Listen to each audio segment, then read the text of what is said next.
Viewers, welcome back to our channel. സമയം ഏകദേശം 5 മണിയായിട്ടുണ്ട്. Trip പോകാനുള്ളതാണെന്നുണ്ടെങ്കിൽ ഏത് നേരത്തെ റെഡി ആവാനും നമുക്ക് ഒരു മടി ഉണ്ടാവാറില്ലല്ലോ. ഞങ്ങൾ പോകുന്നത് നിലമ്പൂർ തേക്ക് മ്യൂസിയം വഴിയാണ്. ആ ടൈം ആയതുകൊണ്ടാണ് തോന്നുന്നു റോഡിൽ വലിയ റഷൊന്നും ഇല്ലായിരുന്നു. പിന്നെ നമ്മൾ നേരെ നാടുകാണി ചുരം കയറാൻ തുടങ്ങി. കാട് കണ്ട മുതൽ ആൻവിയും അനിയനും 2 വർഷം മാറി മാറി നോക്കുമായിരുന്നു. അപ്പോഴാണ് നമുക്കൊരു മാൻകൂട്ടത്തെ കാണാൻ പറ്റിയത്. അവർക്ക് നല്ല സന്തോഷമായി. കാട്ടിലൂടെയുള്ള യാത്രയുടെ സീനറി അടിപൊളിയായിരുന്നു. പെട്ടെന്നാണ് നമ്മളൊരു മയിലിനെ കണ്ടത്.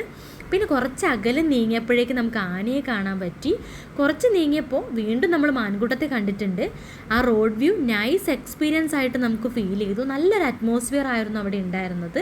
പിന്നെ നമ്മൾ നേരെ തമിഴ്നാടിനോട് ബൈ പറഞ്ഞിട്ട് കർണാടക സ്റ്റേറ്റിലേക്ക് കടന്നു. പോകുന്ന വഴി നമുക്കൊരു സൺഫ്ലവർ ഗാർഡൻ കാണാൻ പറ്റി. നമ്മൾ അവിടേക്ക് കയറി കുറേ സമയം നമ്മളവിടെ സ്പെൻഡ് ചെയ്തിട്ടുണ്ടായിരുന്നു. ആൻവിയുടെ കുറേ ഫോട്ടോസൊക്കെ നമ്മളവിടെ എടുത്തു.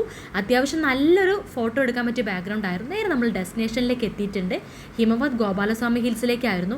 ആ പോകുന്ന റൂട്ട് അടിപൊളിയായിരുന്നു.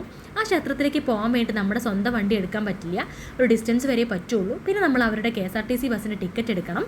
ദെൻ ഞങ്ങളതിന് ക്യൂ നിൽക്കുമായിരുന്നു. ആൻവിയും ഞങ്ങളും ആകെ ടയർഡായിരുന്നു. അങ്ങനെ ഞങ്ങൾ അമ്പലത്തിലേക്ക് എത്തി. അവരവിടെ ഓടി കളിക്കുമായിരുന്നു.